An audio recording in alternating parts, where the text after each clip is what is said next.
Mheshimiwa Rais wa Jamhuri ya Kenya Uhuru Muigai Kenyatta, Mheshimiwa Raila Odinga, Waziri Mkuu wetu wa zamani, ndugu yetu Mheshimiwa Kabudi, Waziri wa Mambo za Kigeni kutoka Tanzania,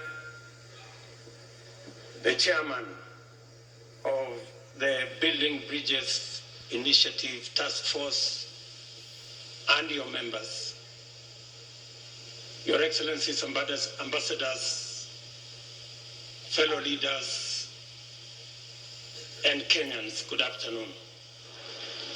I'm Jambo. I will not attempt to speak Kiswahili today because I do not command enough vocabulary to measure up to the standards that have been set. Therefore, I will restrict myself to English. Your Excellency, this is yet another historic moment as we write a new chapter for our nation. Today, as Kenyans, we have come together from all shades to have a conversation about our present and to project into our future. I want to thank you, Your Excellency, and former Prime Minister, for the courage that you had and the patriotism that you displayed when you decided that it is time for us as Kenya, democratic as we are, belonging to different parties as we do, but to also have a conversation, not talking at each other, but talking to and with each other. And this is the moment, Your Excellency, that your initiative with Raila Odinga has brought us to. I want to say, as a leader in Kenya, that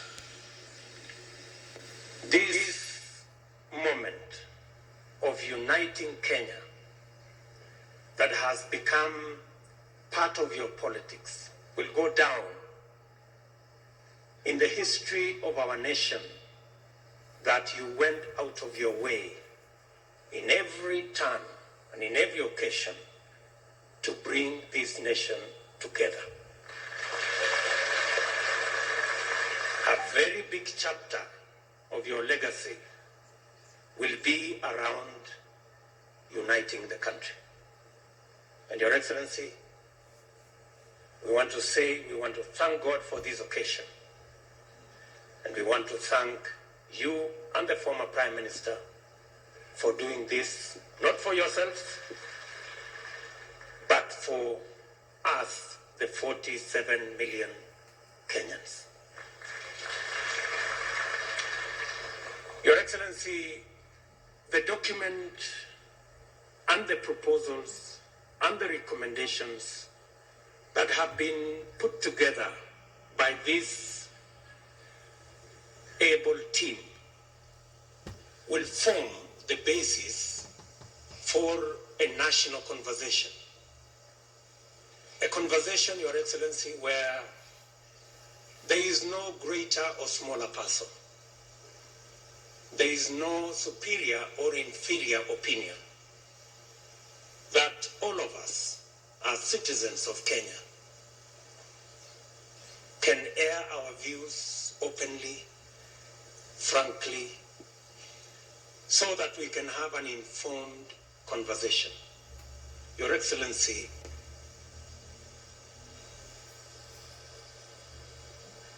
as we look forward to this moment, it is important for all of us to know where we are, how we got ourselves here, and what are the options for us going into the future. I am very happy that the document, the recommendations, and the proposals that have been put forward that will form the basis of our discussion, to a good extent, Your Excellency, informs us on how to build institutions, to get our politics away from personalities and ethnicities to institutions that will carry all of us, irrespective of who we are, where we come from, the language we speak, or the political party we subscribe to. Your Excellency, the building of these institutions stems from the position that all of us, irrespective of who we are, irrespective of the power we wield, we must submit ourselves to the rule of law. That all of us, to be able to build institutions, we must submit ourselves to the rule of law. We must respect institutions that have been set up.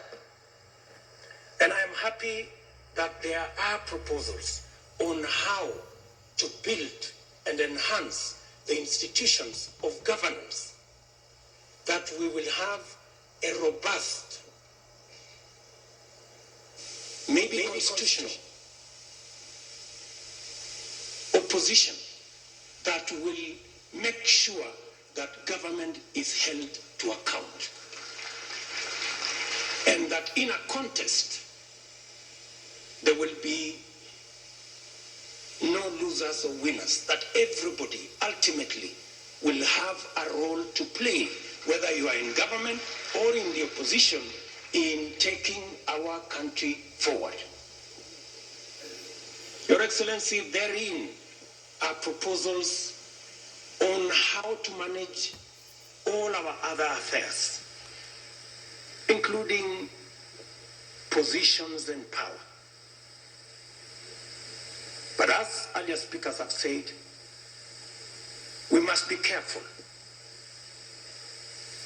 that we do not, this process is not hijacked by the political class and be made a subject of sharing positions or sharing power alone. This process must not address the divide between the politicians only.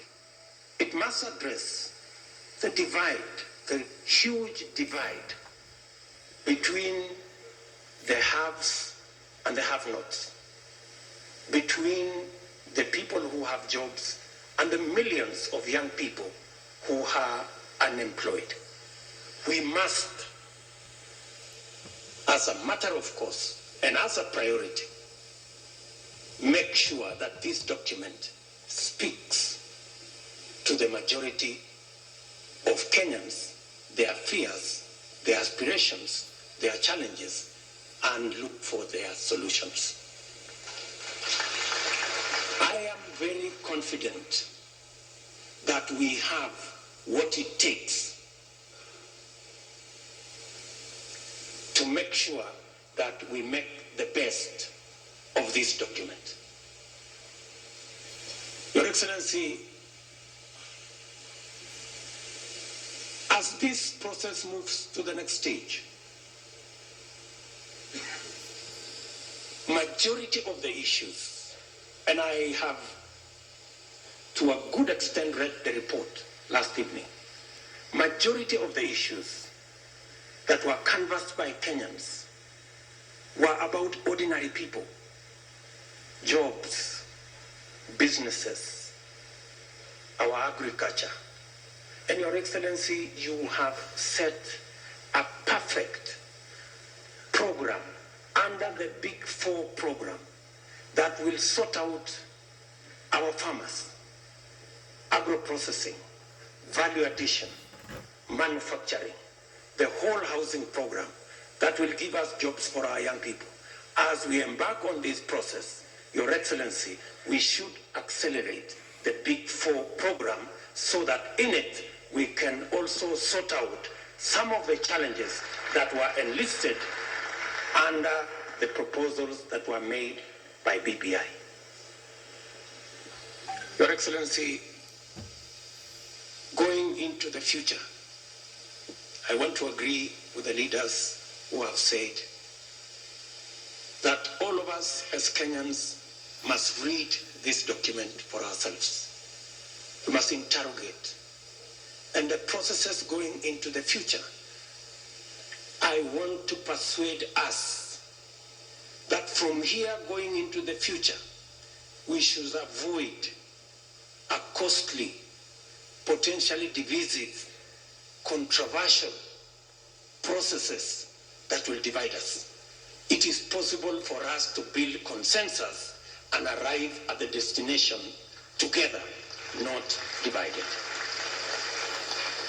Therefore, members of Parliament, members of the Senate, I think to a great extent the job has been well cut out for you on what you should do in Parliament in terms of legislation, in terms of constitutional changes, but that must be informed by millions of Kenyans, their views, their aspirations, and their comments.